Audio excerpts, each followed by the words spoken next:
We got three more that we want to slap a grade onto, and let's start with the most recent one. Mr. Larkin, Chandler Stevenson goes to the Seattle Kraken as they continue their load up.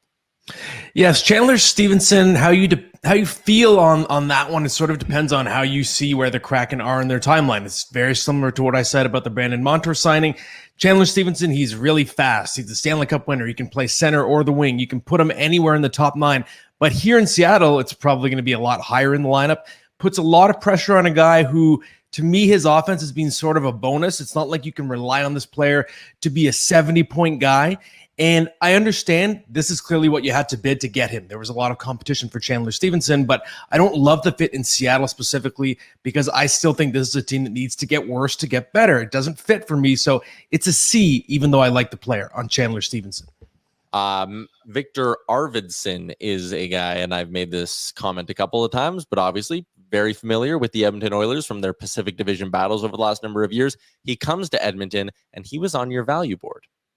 He was. And again, it's just a 2-year deal, $4 million. And yes, we know he's battled some injuries. He had the back surgery. I think he had 2 back surgeries, if I'm not mistaken, only played 18 games this year. But again, 2 years, you're mitigating the risk significantly. And we know Victor Arvidsson can still play, 31 years old. He's fast. He's feisty for a little guy. He's my size out there.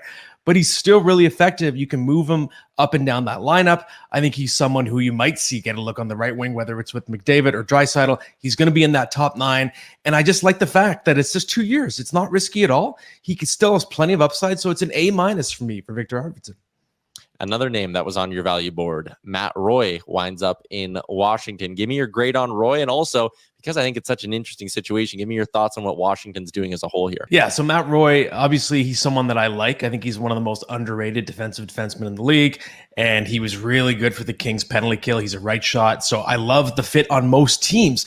But Washington, it's tough. Yes, okay, you bring in Jacob Chikrin, you bring in Logan Thompson, Pierre-Luc Dubois. They're clearly getting really aggressive. Brian Mack, he's trying to build something here, but I don't know if it really makes sense. It's gone beyond just trying to insulate Ovi and chase the goal record. It's like, okay, wait, no, Washington really thinks it can compete in the Metro.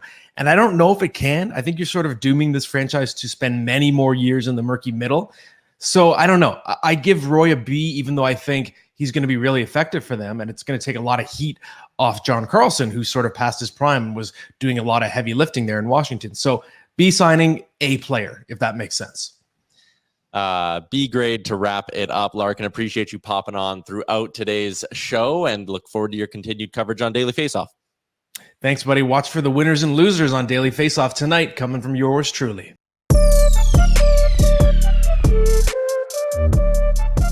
What's up, hockey fans? If you enjoyed that video, then you're going to want to hit the subscribe button to not miss any of our content, from daily live shows with Frank Saravalli to analysis from former NHLers to exclusive interviews with some of the biggest names in the hockey world on Frankly Speaking. You're going to want to hit that subscribe button and stay up to date with everything going on in the hockey world.